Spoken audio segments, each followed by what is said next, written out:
Hello and welcome to AFRICUNIA television news updates, reaching you from the nation's commercial capital, Lagos, Nigeria. My name is Deborah Ezeh. Many thanks for joining me.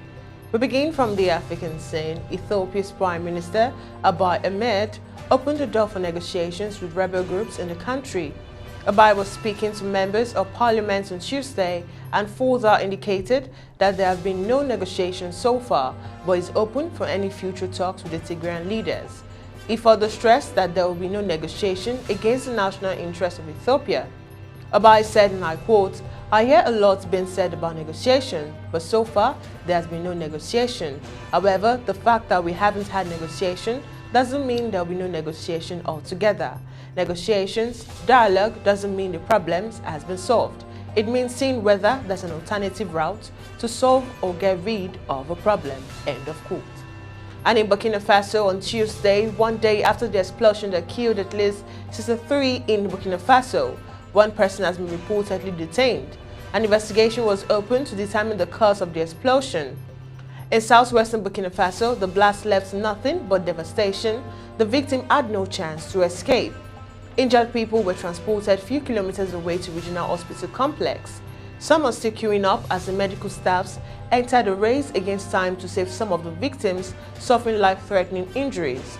One person has reportedly been detained and an investigation has been opened to determine the cause of the explosion.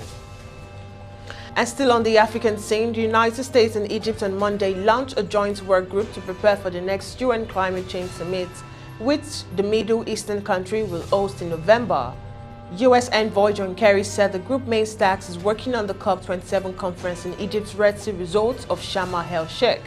He said Egypt has already taken many steps in the preparation for the summit. Kerry said other world tensions, including the ongoing Ukraine crisis, does not change the reality of what is happening every day with respect to our climate. And now in Nigeria, the House of Representatives has intervened in the ongoing industrial action embarked upon by the members of the Academic Staff Union of Universities, ASUU, adopting a motion sponsored by Dozie Nwankwo at plenary yesterday, presided by Speaker Femi Gbajabiamila.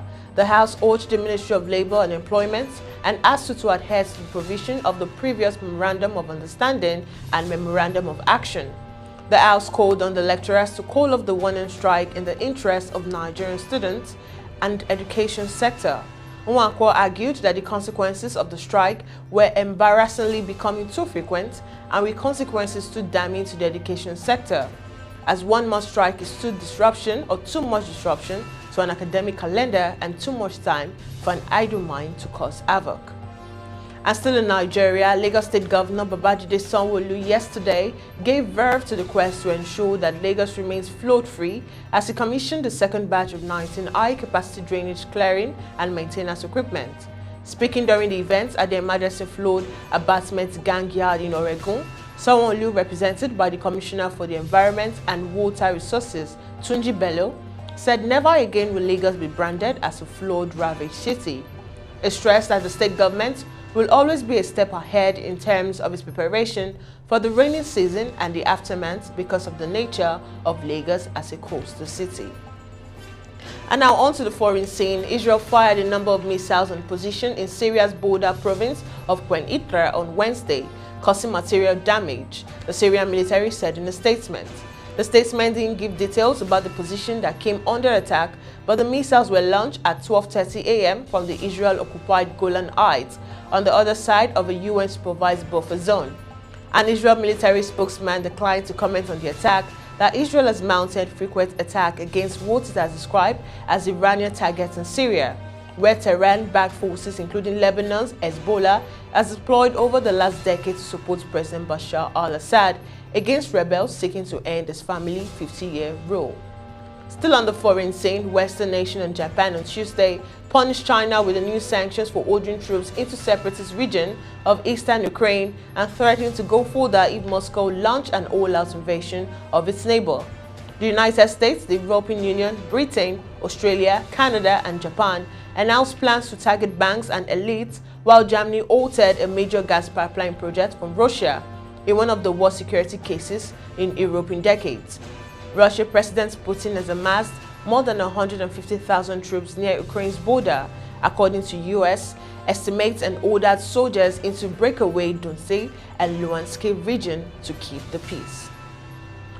And now on the sports scene, Dusan Vlahovic lived up to the hype by scoring 32 seconds into his Champions League debut on Tuesday, but Juventus have work to do to make the last 16 after being held to a 1-1 draw by Villareal in the first leg. Vlahovic found the corner with just the second touch of the game at the La Ceramica, but a sensational start for Juve and the Serbs' Champions League career was not enough for victory. And finally, Chelsea's comfortable 2-0 win over Lille in the Champions League last 16 first leg clash was slightly overshadowed by second-half injuries to Meto and Hakim Ziyech.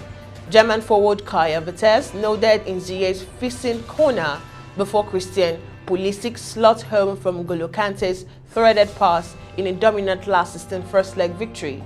The Champions League holder are now firm favourites to reach the quarter-finals, with Sunday Carabao Cup final against Liverpool raising into view. And it's a wrap from us on News Update today. Do ensure to follow all our social media platforms displaying on your screen to stay connected and up to date to our news and other programs. My name is Deborah Ezeh. Bye for now.